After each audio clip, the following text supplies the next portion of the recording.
আমাদের গত পর্বে আমরা দুইটা বিষয় নিয়ে আলোচনা করেছি, প্ল্যানিং এবং এক্সিকিউশন। প্ল্যানিং হলো বিজনেস শুরু করার পূর্ববর্তী স্টেপ এবং এক্সিকিউশন হলো বিজনেস স্টার্ট করার থেকে বিজনেস যতদিন চলমান থাকবে ততদিন। আজকে আমরা আলোচনা করব ফোকাস নিয়ে। ফোকাস এক্সিকিউশনের অভ্যন্তরে একটি অংশ।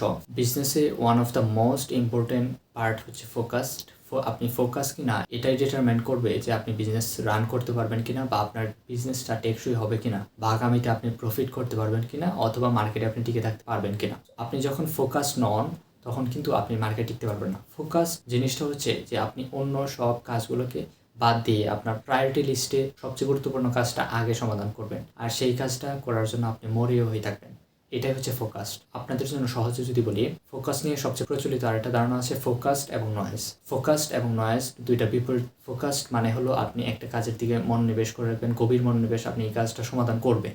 আর নয়েজ হলো আপনি ডিস্ট্রাক্ট হয়ে যাবেন, বাহিরের কোনো সমস্যা, বাহিরের কোনো কারণ, কারোর জন্য কোনো কারণে আপনি আপনার কাজ থেকে বিরত থাকবেন। এটা হচ্ছে নয়েজ। ফোকাস কীভাবে তৈরি হয় এই জিনিসটা নিয়ে যদি আমরা আলোচনা করি, তাহলে ফোকাসের জন্য সবচেয়ে গুরুত্বপূর্ণ হচ্ছে প্রায়োরিটাইজেশন, যেটা আমি একটু আগে বললাম।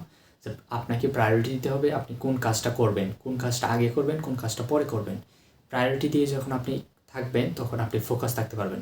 তবে আপনার শুধু প্রায়োরিটি দিলেই হবে না, আপনার এই ফোকাসড মাইন্ডসেটটা ধরে রাখার জন্য দরকার ডিস্ট্রাকশনলেস একটা এনভায়রনমেন্ট। ফোনের নোটিফিকেশন, অপ্রয়োজনীয় কল, অপ্রয়োজনীয় মানুষের সাথে যোগাযোগ করা, এই জিনিসগুলো থেকে আপনাকে বিরত রাখতে হবে। অবশ্যই আপনার বিজনেস কমিউনিকেশন চালু রাখতে হবে, কিন্তু আপনার এক্সট্রা আউটসাইডের কমিউনিকেশনগুলো ব্যালেন্স করে ফেলতে হবে। আপনার ফোকাসড মাইন্ডসেট থাকতে হবে। আপনি বিজনেস করতেছেন কিন্তু আপনি আজকে ঘুরতে চলে গেলেন, আপনি বিজনেস করতেছেন কিন্তু 3 দিন আপনার কোনো খবর নেই, এই বিজনেস আপনার হবে না, আপনি ফোকাস থাকতে পারবেন না। ডিস্ট্রাকশন কন্ট্রোল করতে হবে। ডিস্ট্রাকশন কন্ট্রোলের মধ্যে ডিভাইসগুলো কন্ট্রোল করতে হবে, বাহিরে চলাফেরার বিষয়ে কন্ট্রোল করতে হবে, আপনার সব কিছু করতে হবে, জীবন চালাতে হবে, কিন্তু একটা কাজের মধ্যে প্রায়োরিটি লিস্টে ওই কাজটাকে সবচেয়ে বেশি গুরুত্ব দিয়ে সমাধান করতে হবে।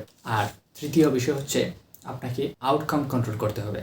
আপনার কাজ থেকে কতটুকু আউটকাম আসলো, আপনি সারাদিন যে ফোকাসড হয়ে কাজগুলো করলেন, আপনার রাতে অবশ্যই চিন্তা করতে হবে যে আমি সারাদিন কী কী কাজ করলাম, কী কী কাজ আমার বাকি রইলো, আর কী কী কাজ আগামীকালকে আমার করতে হবে। আজকে কী করেছেন তা নিয়ে নিজের মধ্যে একটা চিন্তা, আর আগামীকালকের জন্য প্ল্যানিং, ওই দুইটাই আপনাকে রাত্রে করতে হবে। ফোকাস থাকার যে ফলাফল সেটা অনুভব করতে পারবেন। নেক্সট আলোচনায় আমরা আরও গুরুত্বপূর্ণ কিছু বিষয় নিয়ে আসবো। কোজাল আসছে আপনাদের জন্য এই মাল্টিভেন্ডর ই কমার্স নিয়ে। আপনি ছোট বড় যে কোন টাইপের বিজনেস করেন, আপনি যদি সারা বাংলাদেশে সেল করতে চান তাহলে গোজালে সেল করতে পারবেন। আমাদের সাথে থাকবেন। ধন্যবাদ।